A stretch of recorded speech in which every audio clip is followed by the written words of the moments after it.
இப்போதைய நேயர்களுக்கு வணக்கம். பிக் பாஸோட அப்படியே அந்த ஃபைனல் பார்ட்டுக்கு வந்தாச்சு. ஸோ யார் வந்து ஃபைனலிஸ்ட்டாக வரப்போறா அப்படின்ற டாக் வந்து எல்லா இடத்துலையும் போயிட்டு இருக்கு. இதுக்கு நடுவில் வந்து லாஸ்ட் வீக் எவிக்டான பார்வதி கம்ருதீனை பற்றியும் வந்து நிறைய டாக்ஸ் போயிட்டு இருந்தாலும் நம்ம வந்து ஒரு வீடியோ போட்டிருந்தோம். யாரெல்லாம் பிக் பாஸ் ஃபைனலிஸ்ட்டாக வரக்கூட வாய்ப்பு இருக்குது அப்படின்ற மாதிரி வீடியோ போட்டிருந்தோம். ஆனால் அதில் பார்த்தீங்க அப்படின்னா 2 பேர் தான் உள்ளே இருக்காங்க, 3 பேர் உள்ளே இல்லை, வெளியில் வந்துட்டாங்க. ஆனால் அந்த யாரெல்லாம் வெளியில வந்தது, அந்த எவிக்ஷன் அப்படின்றது ஃபேரா நடந்ததா இல்லையா அப்படின்றத பத்தியும், இப்ப இருக்கிற ஃபைனலிஸ்டோட கேம் பிளே அப்படின்றது ஃபர்ஸ்ட்ல இருந்து இப்போ வரைக்கும் எப்படி இருக்கு, அவங்க ஒர்த் தானா அங்க இருக்கிறதுக்கு அப்படின்ற மாதிரியான பல விஷயங்களை தான் இந்த வீடியோல பார்க்க போறோம். சரி, ஓகே. ஃபர்ஸ்ட் நம்ம ஃபைனலிஸ்டா யாரெல்லாம் சொல்லியிருந்தோம் அப்படின்னு பாத்தீங்கன்னா, விஜே பாரு சொல்லியிருந்தோம், கனி, சுபிக்ஷா, விக்கல்ஸ் விக்ரம், கானா வினோத் அப்படின்னு 5 பேரை சொல்லியிருந்தோம். இதுல வந்து பாத்தீங்க அப்படின்னா கனி போனது அப்படின்றது வந்து நிறைய பேருக்கு அன்ஃபேரா தான் இருந்தது. ஏன்னா அவங்க யார் கூடயும் வந்து சண்டை போடல, தேவையில்லாம பேசல, கெட்ட வார்த்தைகள் பேசல. அவங்க வந்து ஒரு நல்ல எக்ஸாம்பிளா தான் உள்ள இருந்தாங்க அப்படின்றது எல்லாருக்குமான கருத்தா இருந்துச்சு. முக்கியமா அவங்க பிக் பாஸ் வர்றதுக்கு முன்னாடியே அவங்களுக்கு ஒரு நல்ல நேம் இருந்தது. ஓகே, இவங்க வந்து ஒரு சூப்பரான ஹியூமன் அப்படின்ற ஒரு பழக்கம், எல்லாருமே அக்கா அக்கான்னு சொல்ற அளவுக்கு ஒரு மரியாதையை வந்து அவங்க கெயின் பண்ணி வச்சிருந்தாங்க. மக்களுடைய அன்பை வந்து அவங்க கெயின் பண்ணி வச்சிருந்தாங்க.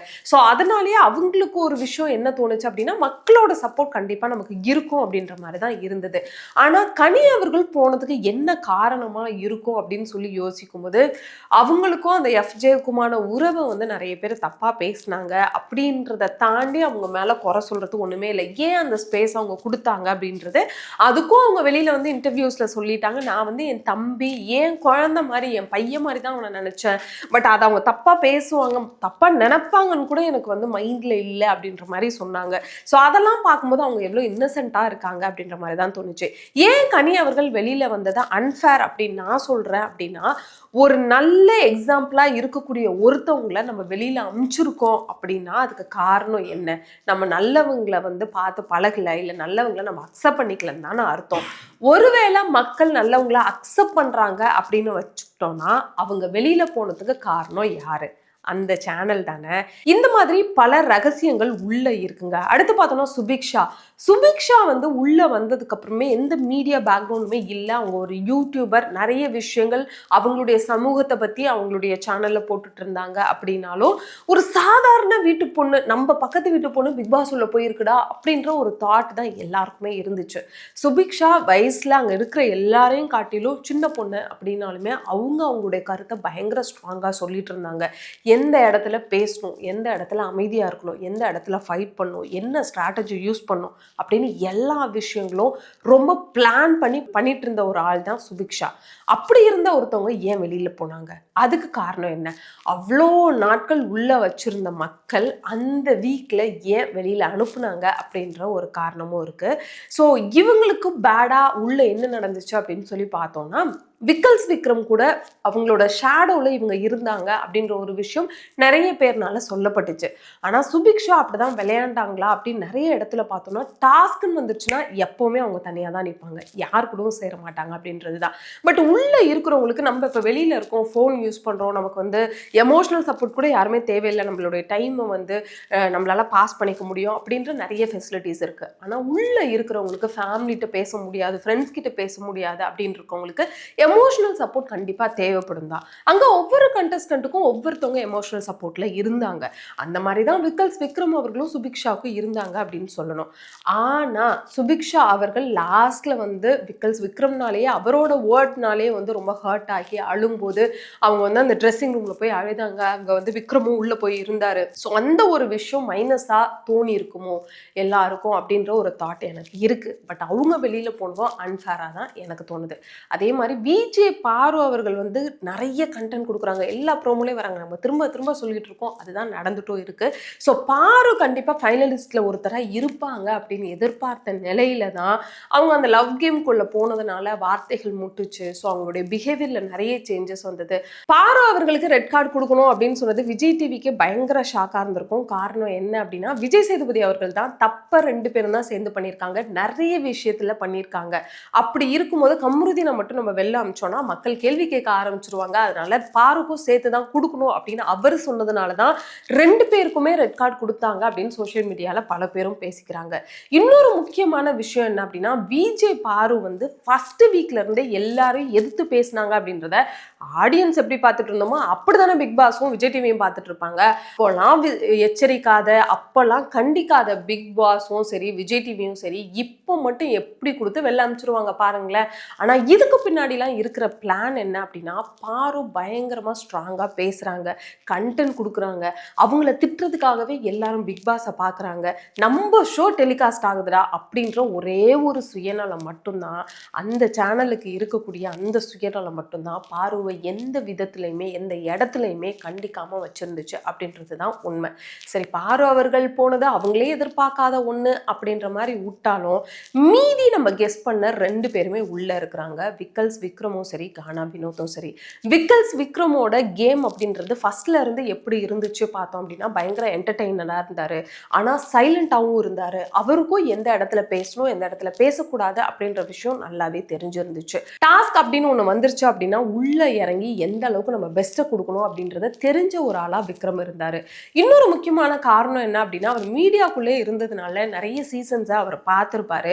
அவருக்கு எப்படி பிஹேவ் பண்ணணும் எப்படி பிஹேவ் பண்ணக்கூடாது அப்படின்ற விஷயங்கள் நிறையவே தெரிஞ்சிருந்துச்சு அப்படின்னு சொல்லலாம். அதுதான் இவ்வளோ நாள் அவர் பெஸ்ட்டாக கடந்து வரதுக்கு ஒரு காரணமாகவும் இருந்துச்சு.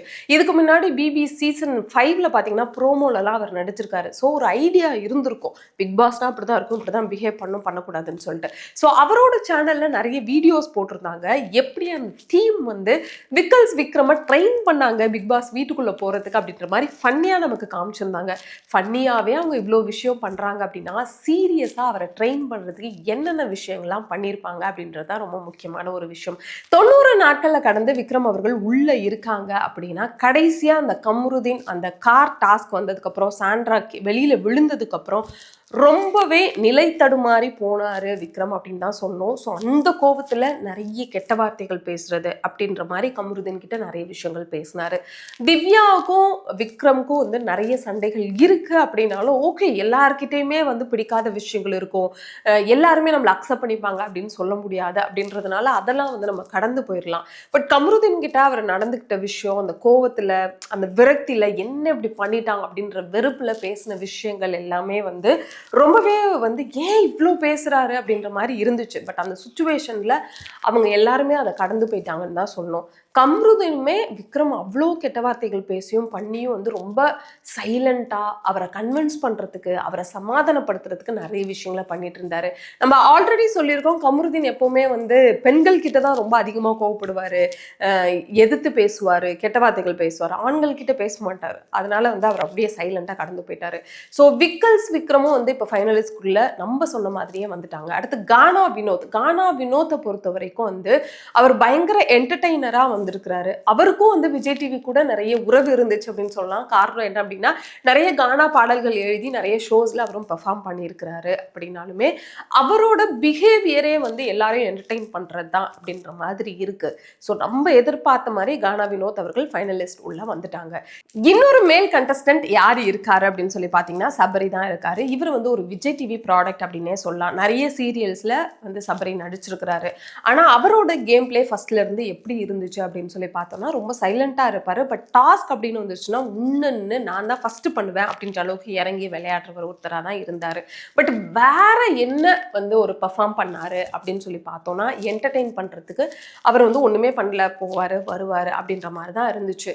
பட் ஆனா எங்கேயாவது ஒரு சண்டை நடக்குது அப்படின்னா அதை பிரிச்சு விடுறது, அவங்கள சமாதானப்படுத்துறதுக்கு தன்னால என்ன முடியுமோ அந்த ஒரு முயற்சியை பண்ண ஒருத்தராக தான் சபரி தெரிஞ்சாரு. மற்றபடி மற்றவங்கள மாதிரி டான்ஸ் ஆடியோ இல்லை ஏதாவது வந்து ஃபன்னியா பேசியோ அந்த மாதிரி எதுவுமே வந்து ஆடியன்ஸை என்டர்டெயின் பண்ணல அப்படின்ற ஒரு பேர் அவருக்கு இருந்தாலும், இந்த கார் டாஸ்க்ல சாண்ட்ரா விழுந்தப்போ அந்த டிக்கெட் டு ஃபினாலே அப்படின்றதுல அவர் தான் ஃபர்ஸ்ட் இருந்தாரு. எல்லா டாஸ்க்லையும் வின் பண்ணி நிறைய பாயிண்ட்ஸ் வச்சு சபரி தான் ஃபர்ஸ்ட் இருந்தாரு. ஆனா சாண்ட்ரா விழுந்த உடனே வேகமா ஃபர்ஸ்ட் இறங்கி வந்த ஒரு ஆளும் சபரி தான். அந்த ஒரு விஷயம் மக்களுக்கு ஒரு பயங்கர ப்ளஸ் பாயிண்ட்டாக இருந்துச்சு அப்படின்னு சொன்னோம். அங்கே இருக்கிற கண்டஸ்டண்ட்டுக்குமே பரவாயில்ல, சபரி தான் வந்து கண்டிப்பாக ஃபைனலிஸ்ட்டாக வரணும், ஏன்னா அவன் வந்து அவனுடைய அந்த டிக்கெட் டு ஃபினாலேயை விட்டு கொடுத்து வந்து சாண்ட்ராக்கு ஹெல்ப் பண்ணான் அப்படின்ற மாதிரி வந்து கண்டஸ்டன்ட் எல்லாருமே சொல்லிட்டு இருந்தாங்க. பட் இன்னொரு விஷயம் எனக்கு வந்து ரொம்பவே நெருடலாக இருக்குது. அது என்ன அப்படின்னா, ஆண் பாவம் பொல்லாதது அப்படின்ற ஒரு படம் வெளியில் வருது. ஸோ அதுக்கான ப்ரொமோஷன் ஒர்க்கில் எல்லாருமே இருக்கும்போது சபரியை மட்டும் பிக் பாஸ் வீட்டில் இருந்து வெளியில் அனுப்பி அந்த டிஷர்ட், அந்த படத்தோட டிஷர்ட்டை போட்டு ஸ்டார்ட் மியூசிக் அப்படின்ற ப்ரோக்ராமில் அவர் பெர்ஃபார்ம் பண்ணியிருக்கிறாரு. இது வந்து எந்த விதிக்குமே உள்ளான விஷயம் கிடையாது. பிக் பாஸ் அப்படின்றது ரியாலிட்டி ஷோ, 100 நாள் உள்ளதான் இருப்பாங்க, வெளியிலேயே வரமாட்டாங்க, இந்த ஷோ அப்படி இப்படி அப்படின்னு சொல்லி ப்ரொமோட் பண்ணிக்கிட்டு இருக்க அந்த சேனல் இந்த மாதிரி சிலப்பட்ட நமக்கு தெரியாது அப்படின்னு சொல்லி நினச்சிக்கிற ஆடியன்ஸை ஏமாத்திடலாம் அப்படின்னு நினச்சிட்டு பல விஷயங்கள் அங்கங்கே பண்ணிட்டு தான் இருக்காங்க.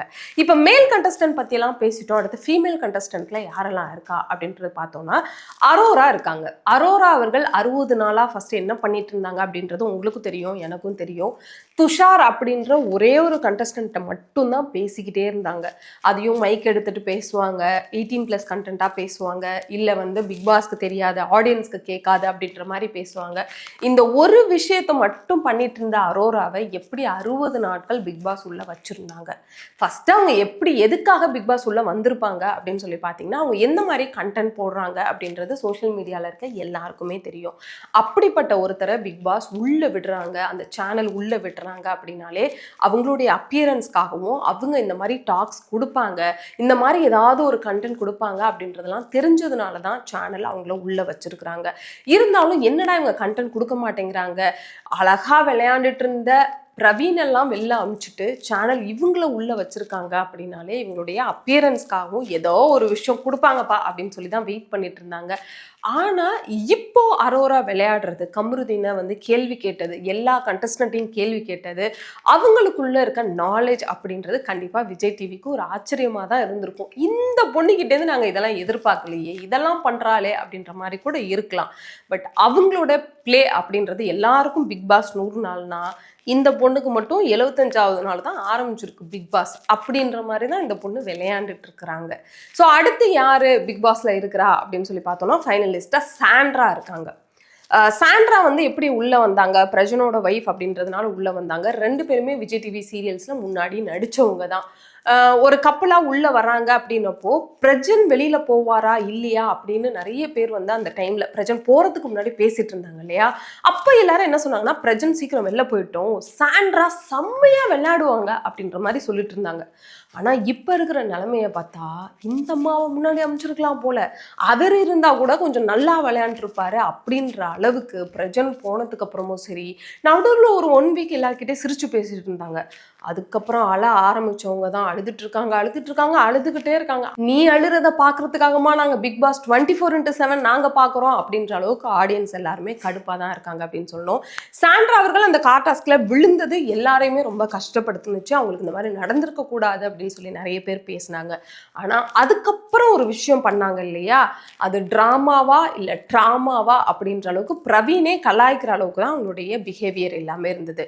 அங்க அவங்க ஆரம்பிச்சாங்க அவங்களுடைய பிக் பாஸ் பிளேவை.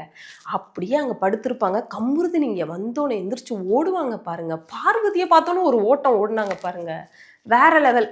அந்த வீக்கெண்டை விஜய் சேதுபதி முன்னாடி எப்படியாவது கடக்கணும் அப்படின்றதுக்காகவே அந்த பாவப்பட்ட மூஞ்சோட அவங்க இருந்தாங்களா அப்படின்ற மாதிரி தான் இருந்துச்சு அவங்கள பார்க்கறதுக்கு. ஸோ எல்லாருமே இப்போ வந்து சோஷியல் மீடியாவில் நடிப்பு அரக்கின்னு தான் அவங்களுக்கு ஒரு பட்டத்தை கொடுத்து அழகாக வந்து அப்படியே போட்டுக்கிட்டு இருக்காங்கன்னு சொல்லணும். ஆனால் அந்த அம்மாவுக்கு தெரியாது, அவங்க நடிக்கிறது நமக்கு தெரிஞ்சு போச்சு, ஐயோ நம்ம யாருக்கும் தெரியாம தான் இதை பண்றோம்னு நினைச்சோமே, கடைசியில் எல்லாருக்கும் தெரிஞ்சு போச்சே அப்படின்ற அளவுக்கு தான் அவங்களுடைய ஃபீல் அப்படின்றது இருக்கும். ஸோ அவங்கள விட்டுறலாம். ஸோ அடுத்த கண்டஸ்டன்ட் யார் அப்படின்னு பார்த்தீங்கன்னா திவ்யா தான். திவ்யாவும் வந்து விஜய் டிவி ப்ராடக்ட் தான். அவங்களும் நிறைய சீரியல்ஸ் விஜய் டிவியில் பண்ணியிருக்காங்க. அவங்க வந்து வைல்ட் கார்டில் வரும்போது பயங்கர ஸ்ட்ராங்காக பேசினாங்க. பட் அவங்க அவ்வளோ ஸ்ட்ராங்காக பேசினதை இங்கே இருந்த கண்டஸ்டன்ட்னால ஏற்றுக்க முடியல. அதனாலே வந்து ஒரு பெரிய வார் வந்து நடந்துச்சு அப்படின்னே சொல்லணும். ஸோ எல்லாருமே வந்து திவ்யா மேலே ஏதோ ஒரு காசிப் பேசிட்டோ, ஏதாவது திட்டிட்டோ, இல்லை அவங்க கிட்ட சண்டை போட்டுட்டோ அந்த மாதிரி தான் இருந்தாங்க. பட் நிறைய நேரத்தில் திவ்யா வந்து தனிமையில் விடப்பட்டாங்கன்னு தான் சொல்லணும். ஆனால் அந்த நேரத்தில் எல்லாத்துலேயுமே அவங்க பயங்கரமாக ஃபைட் பண்ணாங்க. ஸோ சாண்ட்ரா கூடவும் வந்து அவங்களுக்கு ஒரு பயங்கரமான ஃபைட் வந்தது. பட் இருந்தாலும் இவங்க என் கூடவே இருந்தவங்க, நான் அக்கான்னு பார்த்து பழகிட்டேன். ஸோ எதுனாலும் ஓகே, ரொம்ப சண்டை போடக்கூடாது அப்படின்றதுல கொஞ்சம் திவ்யா வந்து தெளிவாக தான் இருந்தாங்க அப்படின்ற மாதிரி தான் தோணுச்சு. பட் ஆனால் இப்போ பார்த்தோம் அப்படின்னா விக்ரம் கூடவும் பயங்கர ஒரு ஃபைட் போயிட்டுருக்கு. ஸோ மற்ற எல்லாருமே ஆல்ரெடி வந்துட்டு போன எக்ஸ் கண்டஸ்டன்ட் எல்லாருமே வந்து அவங்கக்கிட்ட நீங்கள் எப்படி பண்ணிட்டீங்க அப்படி பண்ணிட்டீங்கன்னு நிறைய விஷயங்கள் சொல்லிட்டு இருக்காங்க. ஆனால் நிறைய நேரத்தில் பார்க்கும்போது திவ்யா அவர்கள் நேர்மையாக தான் இருந்தாங்களோ அப்படின்ற மாதிரி தோணுது. So freeze task, car task, இந்த டிக்கெட் டு ஃபினாலே டாஸ்க் அப்படின்னு நிறைய டாஸ்க் முடிஞ்சு இந்த ஃபைனல் டேஸில் இப்போ அந்த ஃபைனலிஸ்ட் 6 பேர் இருந்தாலும் யார் அங்கே போய் வின்னராக ஆக போகிறா அப்படின்ற ஒரு கேள்வி எல்லாருக்குமே இருக்குல்ல. ஸோ நாங்கள் எல்லாம் கெஸ் பண்ணது கானா வினோத் அவர்கள் தான். பட் ஆனால் வெளியிலேருந்து வர்றவங்க எல்லாருக்கிட்டையும் கானா வினோத் அவர்கள் எந்த மாதிரி நிலவரம் போயிட்டுருக்கு அப்படின்றத கேட்டு தெரிஞ்சுக்கிட்டு கொஞ்சம் லெத்தாஜிக்காக இருக்காரோ அப்படின்ற மாதிரி தான் தோணுது அவருடைய பிஹேவியரில். ஏன்னா நிறைய விஷயங்கள் நீ என்ன பண்ணிட்டு இருக்க, இவ்வளோ நாளாக என்ன பண்ண அப்படின்ற மாதிரி அரோராவை கேட்குறதா இருக்கட்டும், அங்கே இருக்கிற கண்டஸ்டண்ட்டை கொஞ்சம் நக்கலாக பேசுகிறதா இருக்கட்டும், அது கொஞ்சம் அதிகமாகிடுச்சோ, அவர் ரொம்ப லெத்தாஜிக்காக மாறிட்டாரோ அப்படின்ற மாதிரி தோணுது. ஒருவேளை சேனலும் இதே மாதிரி ஃபீல் பண்ணாங்க அப்படின்னா கண்டிப்பாக சபரியையும் திவ்யாவையும் அவங்க மேலே நிறுத்துறதுக்கு வாய்ப்பு இருக்குது. வின்னராகவும் ரன்னராகவும் நிப்பாட்ட வாய்ப்பு இருக்குது. ஒருவேளை ரெண்டுமே விஜய் டிவி ப்ராடக்ட்னு மக்களுக்கு தெரிஞ்சிரும் அப்படின்னு அவங்க நினச்சாலும் கானா வினோத்தையும் திவ்யாவையும் அந்த வின்னர் ரன்னர் கப்பில் வந்து நிற்க வைக்கிறதுக்கான வாய்ப்பு இருக்குது. என்ன நடக்க போகுது அப்படின்றது சேனல் கையில் தான் இருக்கும். ஆனால் இது எல்லாமே மக்கள் ஓட்டு அப்படின்னு சொல்கிறத மட்டும், மக்கள் ஓட்டுனால தான் இவங்க வெளில போனாங்க அப்படின்னு சொல்கிறத மட்டும் நான் ஏற்றுக்க மாட்டேன். ஸோ நீங்கள் என்ன நினைக்கிறீங்க அப்படின்றத மறக்காம கமெண்ட்ஸில் சொல்லுங்கள். ஸோ இந்த மாதிரி நிறைய வீடியோஸ் நம்ம இப்போ தெரியல காத்துக்கிட்டே இருக்க. சப்ஸ்கிரைப் பண்ணி ஃபாலோ பண்ணுங்கள்.